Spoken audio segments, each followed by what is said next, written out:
Dans l'ombre des zones frontalières et des rues des villes, des économies parallèles prospèrent, dirigées par des cartels et des gangs dont le pouvoir rivalise avec celui des gouvernements. Au Mexique et en Haïti, ces groupes contrôlent des territoires, corrompent les institutions et transforment la vie quotidienne en un pari, brouillant la frontière entre la loi et l'anarchie. Nous allons voyager dans ces mondes, explorant comment les cartels et les gangs exploitent les frontières, infiltrent les agences et laissent les gens ordinaires piégés dans un système où la peur est une monnaie et la survie n'est jamais garantie. L'influence du cartel de Juárez s'étend même aux cellules de prison, où des leaders, comme l'un d'eux purgeant une peine de 50 ans, gèrent de vastes réseaux criminels et amassent des fortunes. Pour eux, la prison n'est qu'un autre bureau. Les opérations sont méticuleusement planifiées, comme celle de Marco, un trafiquant qui cache de la cocaïne dans des voitures et traverse la frontière avec l'aide d'un agent des douanes américaines corrompu. Le passage est précis. Une heure spécifique, une voix spécifique et un signe approbateur d'un fonctionnaire payé. Une fois aux États-Unis, la valeur de la drogue triple et le vrai risque n'est pas de se faire prendre, mais de perdre un contact corrompu. Le modèle commercial du cartel est simple, acheter le système, ne pas le déjouer. Les pots de vin ne sont qu'un coût supplémentaire, et les fonctionnaires censés arrêter le crime en deviennent les facilitateurs. La guerre contre la drogue est perdue, non pas à la clôture frontalière, mais dans le cœur de ceux qui la gardent. Les cartels exploitent non seulement les points de passage officiels, mais aussi la frontière elle-même, utilisant des mules et des agents corrompus de la patrouille frontalière pour faire passer la drogue. Dans une opération, un agent américain assure activement le passage sécurisé de trafiquants, gagnant des milliers de dollars chaque semaine pour sa coopération. L'agent devient un employé du cartel, utilisant son insigne et sa voiture de patrouille pour protéger les cargaisons. Le mur n'a pas de sens quand la vraie vulnérabilité est humaine, la loyauté de ceux qui ont juré de protéger. Pour les cartels, chaque faiblesse est une opportunité, et la loyauté est la marchandise la plus précieuse. La corruption est systémique, pas isolée. Depuis 2004, plus de 200 agents de la patrouille frontalière ont été pris en flagrant délit d'aide au cartel, ce qui en fait l'agence fédérale américaine la plus corrompue. Certains, comme Joel Luna, vont au-delà des pots de vin, trafiquant activement de la drogue et des armes jusqu'à ce qu'ils soient arrêtés. Au Mexique, des dizaines de policiers sont sur les listes de paie des cartels, fournissant des informations et une protection, transformant les forces de l'ordre en un atout du cartel. La police devient la sécurité privée du cartel, brisant la confiance du public et laissant les citoyens sans défense. Lorsque le système est inversé, la justice est à vendre et la ligne entre protecteurs et prédateurs disparaît. Les organismes d'application de la loi, censés démanteler le crime, deviennent des rouages essentiels dans la machinerie qu'ils sont censés détruire. L'ennemi est souvent à l'intérieur des portes.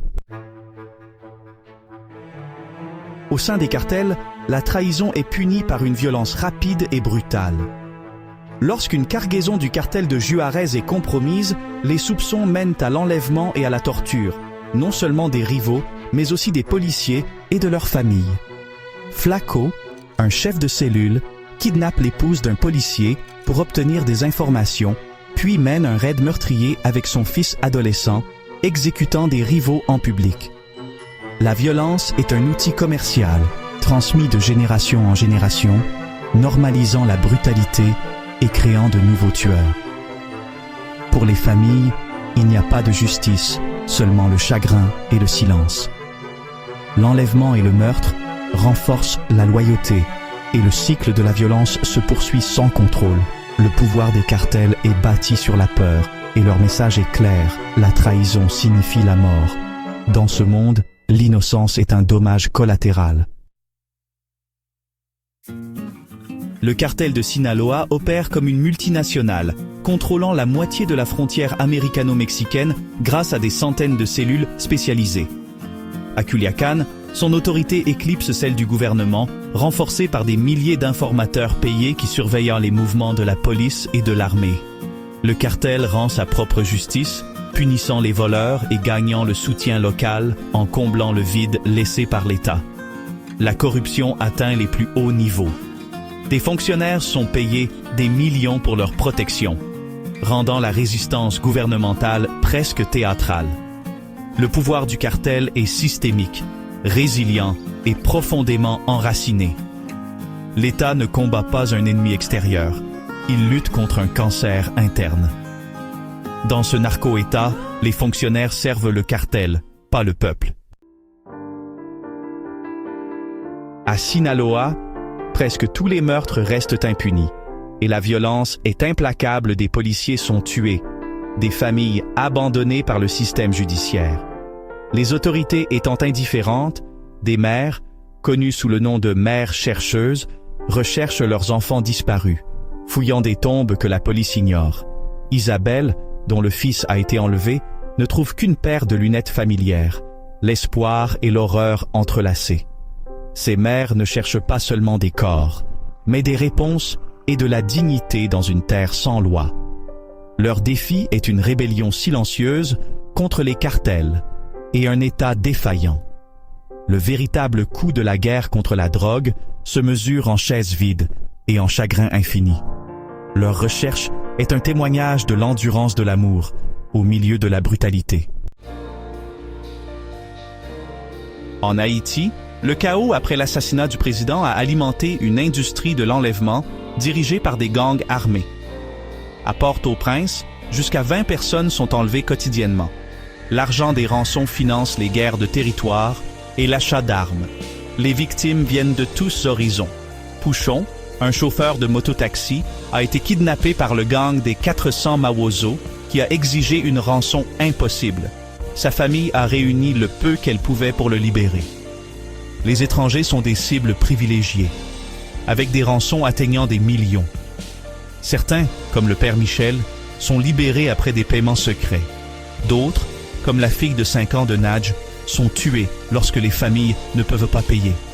Les riches vivent dans des complexes blindés, gardés par une sécurité privée, tandis que les pauvres sont exposés. Les gangs immobilisent les véhicules, extraient les victimes en moins d'1 minute et tuent s'ils sont contrariés. L'industrie de l'enlèvement creuse les clivages sociaux, exploitant les vulnérables et fortifiant les puissants. En Haïti, le prix d'une vie est négociable et la peur est la seule constante. L'absence de l'État a transformé la survie en un calcul quotidien.